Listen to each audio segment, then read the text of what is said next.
श्री गुरुदेव दत्त। सब जगह यही शोर है, प्रलय प्रलय प्रलय। पर ये प्रलय क्यों हो रहा है? गुजराती में एक कविता थी, भावहीन हुए राजा नूप, भावहीन हुई प्रजा, भावहीन हुई धरा, भावहीन हुए गगन। मतलब जब राजा भावहीन हो जाते हैं, फीलिंग्स से पर हो जाते हैं, लागणी शून्य हो जाते हैं, जब प्रजा वो भी भावहीन हो जाती है, लागणी शून्य हो जाती है, बस व्यापार और केवल पैसा जिसकी केवल दिनचर्या रह जाती है, और उसकी वजह से धरा भी भावहीन हो जाती है। एक जमाना ऐसा था कि हम फल तोड़ते थे तो जैसे ही उसको काटते थे अपने दांतों से तो रस की धारा फूट निकलती थी। गन्ने के खेत पे जाए एक घा देते थे तो रस की धारा से पूरा ग्लास भर जाता था।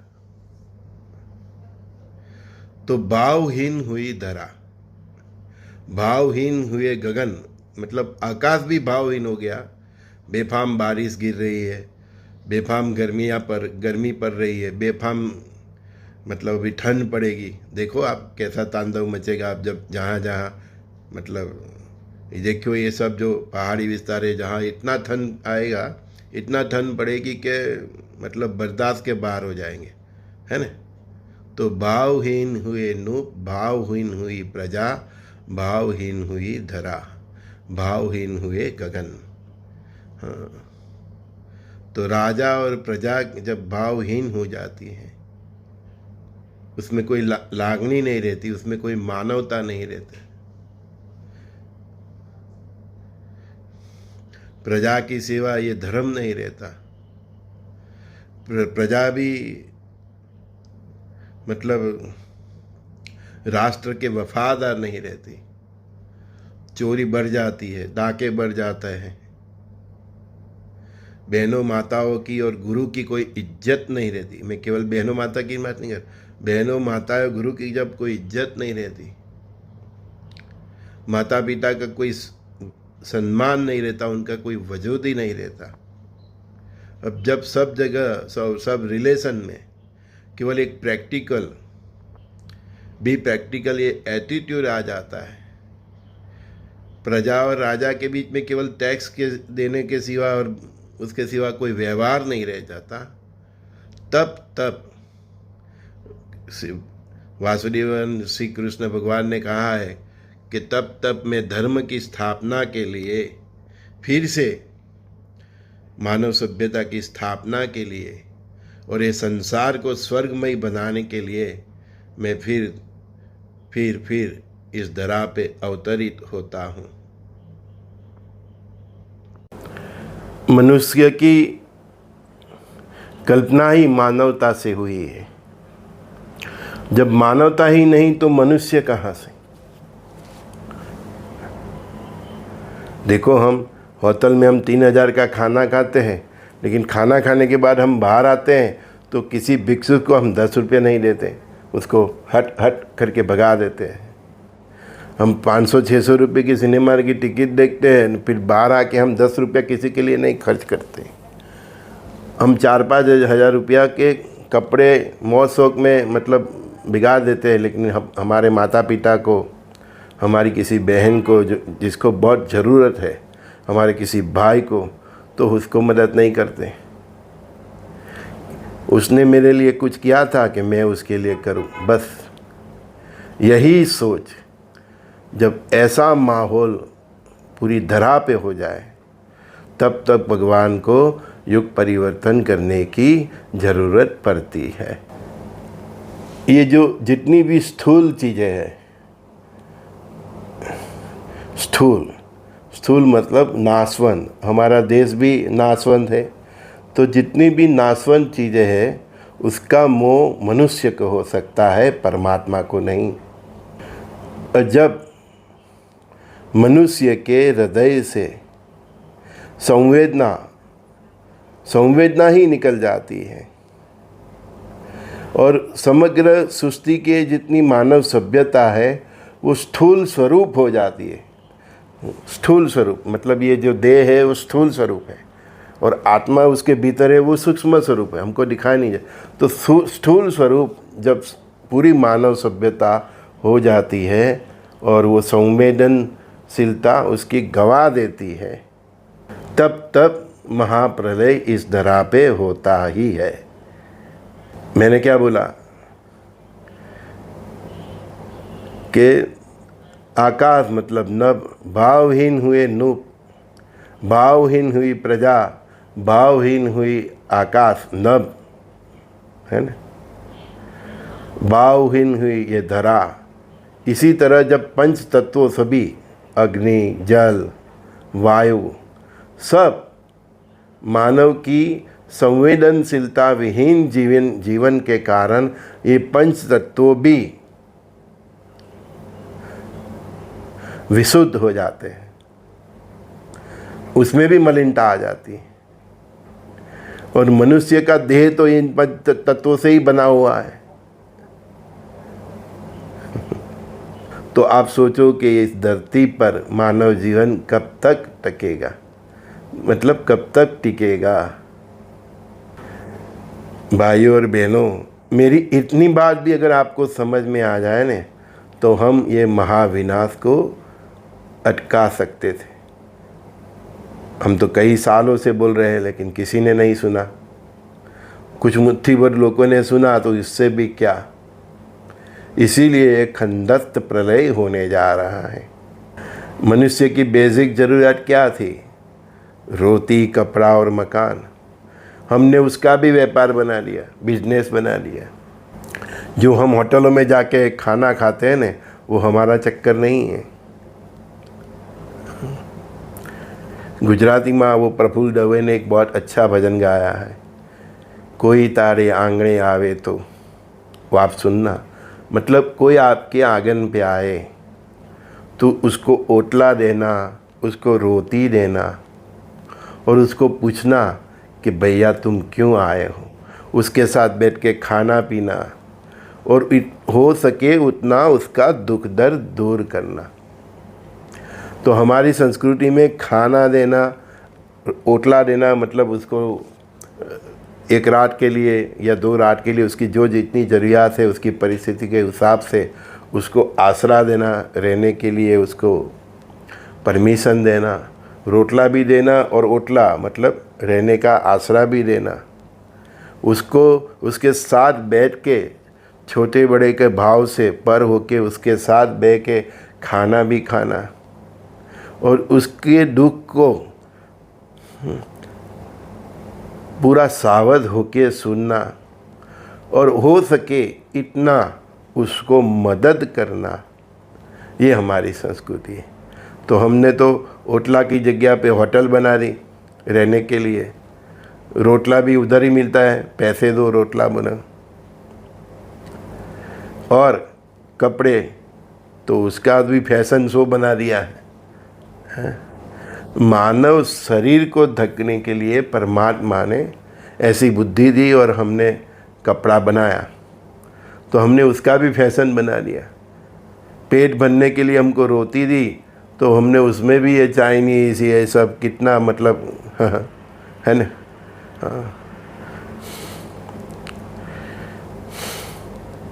आसरा दिया, छत दिया, तो हमने उसका भी बिजनेस बना लिया।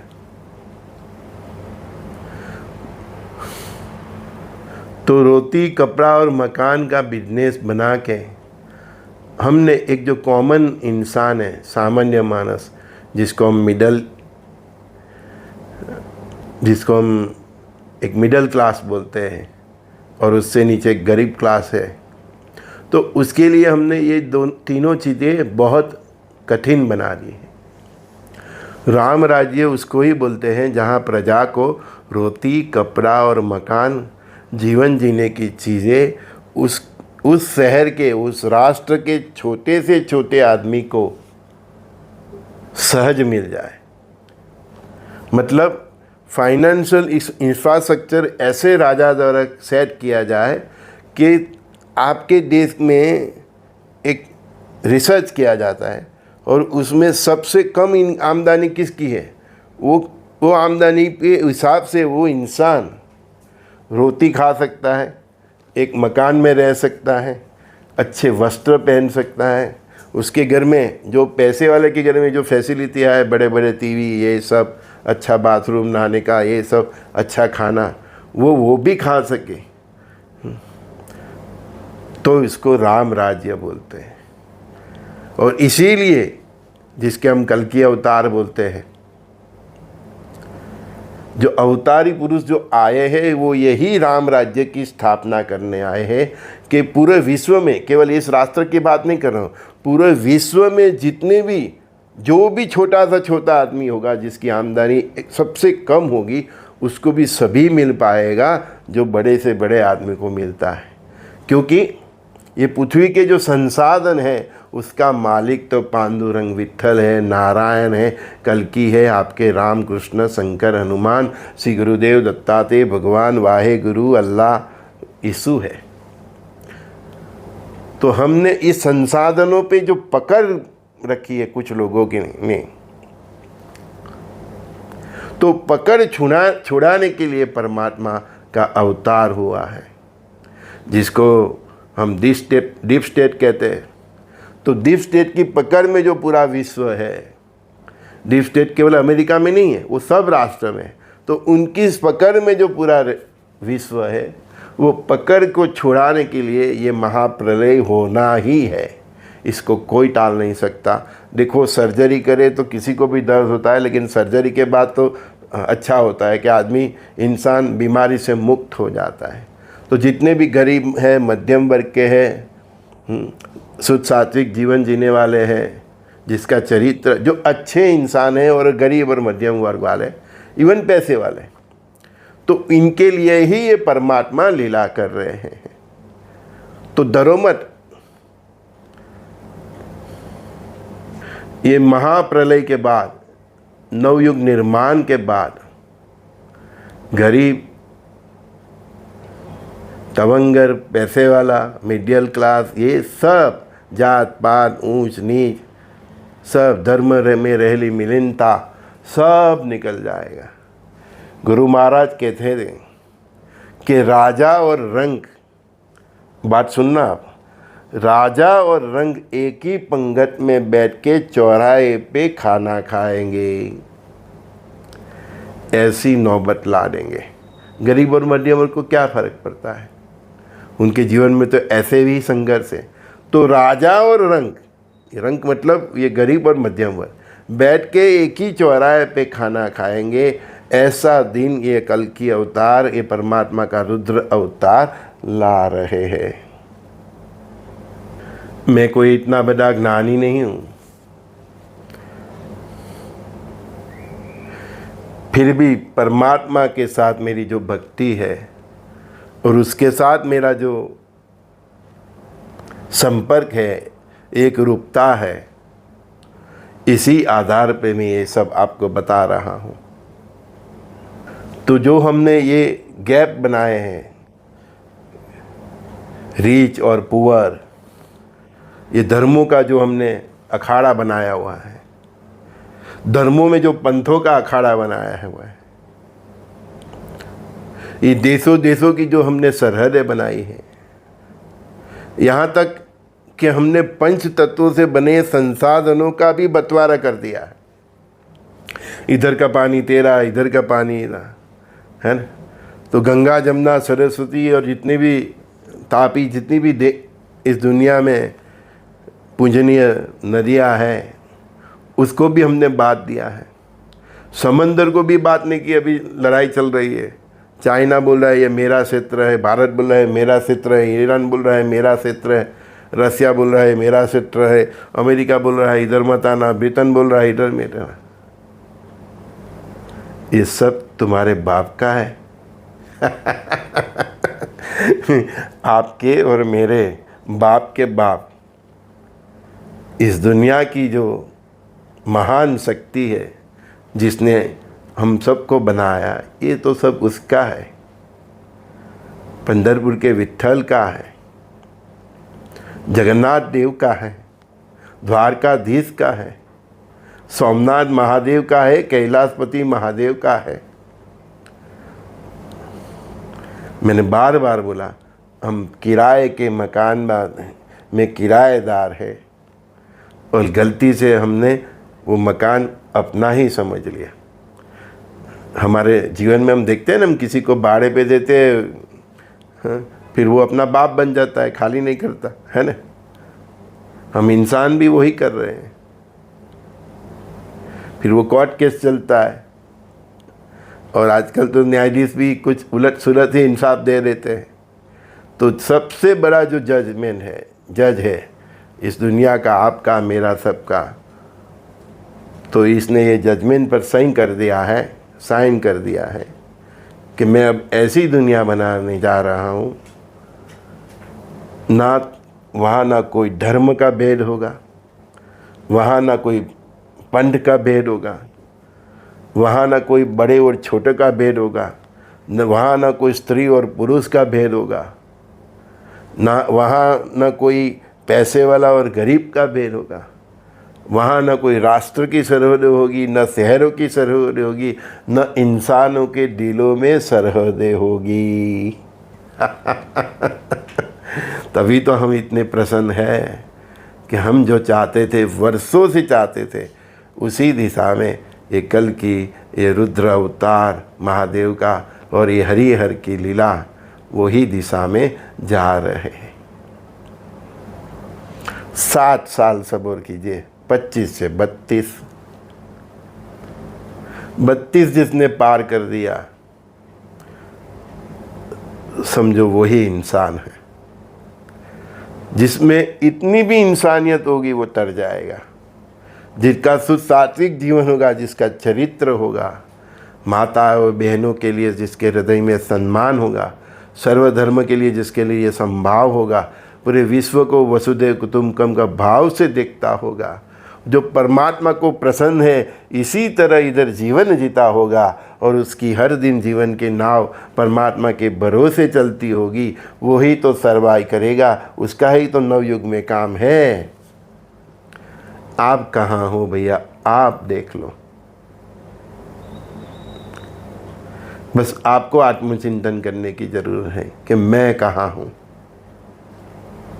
खुद को देख लिया कि मैं कहाँ हूँ, आपको रास्ता मिल जाएगा।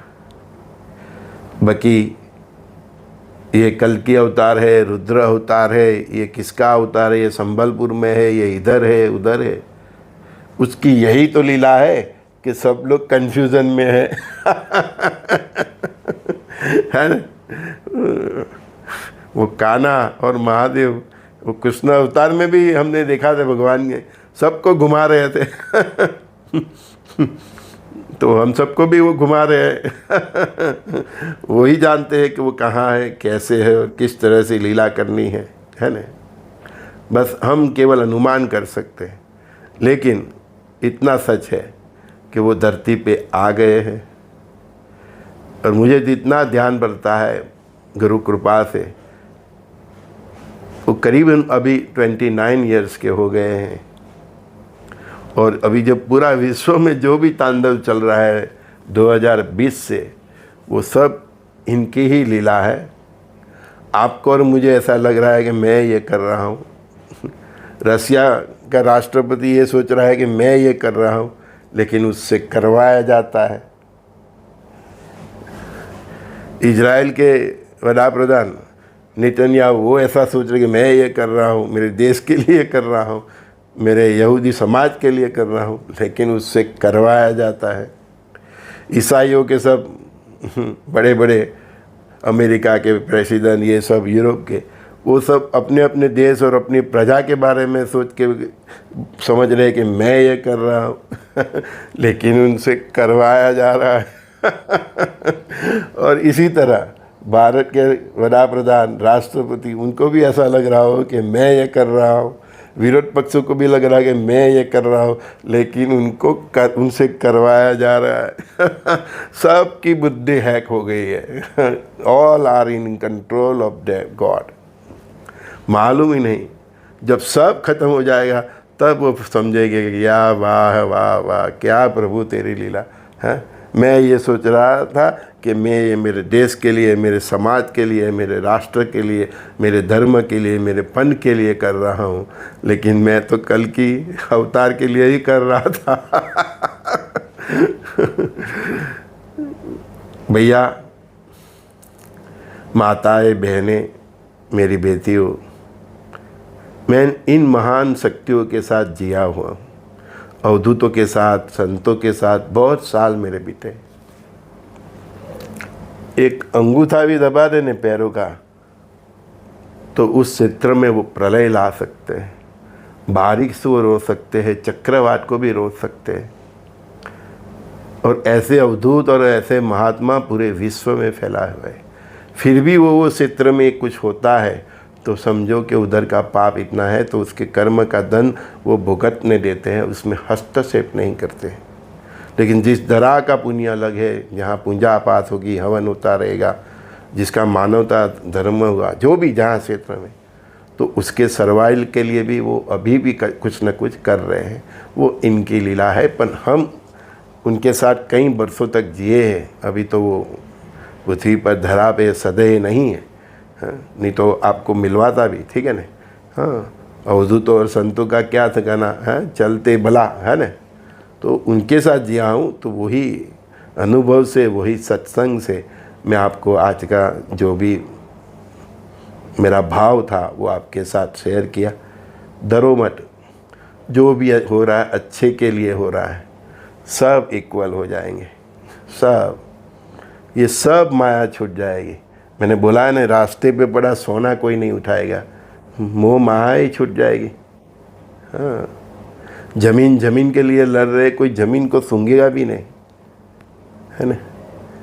हाँ, रोज़ सैन छाट के अच्छे अच्छे कपड़े पहनने, ये फैशन सब छूट जाएगा। सब सिनेमा, नाटक, एक्टर, सब ये फालतू लोग गायब हो जाएंगे और सच्चे हमारे समाज के जो मार्गदर्शक है वो अब सामने आएंगे और लोग उनको ही फिर फॉलो करेंगे, है ना। मैंने यहाँ तक बोला है कि जिसने कभी माला नहीं पकड़ी वो भी पकड़ेगा, इसीलिए नहीं बोला। भगवान के सामने सबकी बुद्धि फिर बदली जाती है, और नहीं बदलती वो दुर्योधन, दुशासन, कंस और रावण की तरह।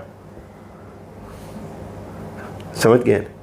श्री गुरुदेव दत्त, संजय बॉडीवाला का सभी सखाओं दोस्तों को प्रणाम। कब होगा, कैसा होगा, अरे भैया वो कान्हा ने, कृष्णलाल अपना, वासुदेवानंद से कृष्ण भगवान ने उस ज़माने में सबको घुमा दिया था, कि वो क्या कब करने वाला है। कान्हा बड़ा नटखट, हमने उसकी लीलाओं देखी है। तो ये कल की अवतार तो हरि और हर की लीला है। कब होगा, कैसे होगा, वो किसी को समझ में आने देगा नहीं। आप ये सोचो कि कल होगा तो कल होगा ही नहीं, और वो उस दिन होगा जिस दिन आपने कल्पना भी नहीं करी है। इसीलिए हम इतना कालखंडी बताते हैं, क्योंकि उसकी लीला है। हम सोच लेंगे इस तारीख को कुछ होगा, तो कुछ नहीं होगा। वो फ्रीक्वेंसी को रोक लेंगे, अपनी ही फ्रीक्वेंसी है ना, अपनी ही ऊर्जा है ना, और उस दिन करेंगे जिस दिन का आपने सोचा ही नहीं। तो 25 से 32 तक देखो क्या होता है, उसके आगे भी देखो। हरि और हर की लीला है। कौन इसको पूछ सकते कि आपने 2 साल क्यों लेट किया, किसकी हिम्मत है? बड़े बड़े संत, अवधूत, अवतारी पुरुष की हिम्मत नहीं उसको पूछने की। नतमस्तक रहते हैं सब, उसके ध्यान में रहते हैं, उसकी ही तपस्या में रहते हैं, तो कौन पूछ सकता है उसको, है? तो ये फालतू के सवाल क्यों करते हो, कब होगा? कोई दिव्य दस्ता भी नहीं बता सकता, और बता भी दिया तो वो तारीख चेंज हो जाती है। और 1-2 बार बता दिया ना, तो तीसरे बार वो ये दुनिया से उठ जाता है क्या, तो फिर उसका जो बोलता है वो फोक हो जाता है। ये कन्हैया है, उसकी लीला में भले चक्कर खा गए। हाँ, तो साधु संत, अवधूत और अज्ञानियों, त्रिकाल दस्ता को भी सोच के बोलना पड़ता है। बस हरि हर लीला कर रहे हैं, और उसका जो ये कालखंड है 25 से 32 तक, वो देखते रहिए। परमात्मा की इच्छा है 32 से 35 करे, 35 से 40 करे। किसकी हिम्मत है उसको पूछने की कि आपने ये तारीख क्यों लंबा दी, कि आपने बहुत जल्दी क्यों किया। हाँ, 25 से 28 में भी कर ले, वो उसका कार्य है, उसको कब कैसे और कहाँ करना है। बस उनके इशारे समझ के हमको हमारा जीवन बदलना है। तो अपना जीवन बदलने के पर फोकस कीजिए, शुद्ध सात्विक जीवन जिए, चरित्र संभाले। आज का पूरा वीडियो 2 बार 3 बार सुनिए और आपको आपके जीवन में कहाँ बदलाव करना है वो सोचिए। बाकी ये कब क्या करना है वो तो हर की लीला है। हाँ, इतना मैं गारंटी के साथ कहता हूँ, क्या वो इस धरा पे आ गए हैं। He will be nearest 29 years old, एकदम एंग्री यंग मन है। उसकी लीलाओं देखते रहिए, जिसका नसीब होगा। ये सब लीला ख़त्म होने के बाद उनके दर्शन भी होंगे।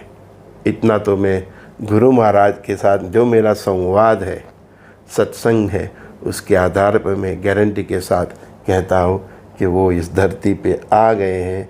इतना भी शक मत करना और ये कन्फ्यूज़न में भी नहीं पड़ना कल्कि है, रुद्र है, क्या है। वो यही तो चाहते हैं कि आप कंफ्यूज, वो तो उसकी लीला है ना। कहना बहुत नटखट है ना। हाँ, बस एक ही श्रद्धा रखिए, आ गया है और आपकी हर एक्टिविटी पे उसकी नज़र है। यहाँ तक कि मैं जो अभी ये पिछले 26 मिनट से बोल रहा हूँ, वो सब लफ्ज़ भी उनको मालूम है। वो मेरे को देख रहे हैं कि मैं क्या बोल रहा हूँ, वो ही मुझसे बुलवा रहे हैं। इतना परम सत्य समझ लीजिए। अभी सबकी चेष्टा के वजह, सबके कार्यों के ऊपर वो उनकी नज़र है। ऐसा समझो कि सबके ऊपर उसका एक CCTV कैमरा लगा हुआ है और हमसे भी वही बुलवाता है। और आज का भी जो संवाद है वो ही बोले हैं, मैं कहाँ से ज्ञानी, है ना। भगवान जिसके हाथ पे रख दे, वो कुछ पढ़ा नहीं वो भी ज्ञानी हो जाता है। बस उसका केवल मेरे सिर पर हाथ है और वो चाहते हैं कि आपके सर पे भी उनका हाथ रहे। बस थोड़ा मेरा जैसा बन जाइए, शुद्ध सात्विक जीवन और चरित्र भाव से भजन कीजिए, उस पर श्रद्धा रखिए। वो ज़रूर आएंगे, आपको दर्शन भी देंगे और आप जो चाहते हैं ऐसी वो दुनिया भी बना के छोड़ेंगे। श्री गुरुदेव दत्त। संजय दृष्टि का आज का भावपूर्ण संवाद में आप सभी को स्वागत है ना। उलट सुलट कमेंट भैया मत करना। ये चैनल, इसके संवाद पे वो शक्ति की पूरी दृष्टि है। मैं नहीं चाहता कि आपके साथ कुछ गलत हो जाए। Be careful, take care, God bless you all.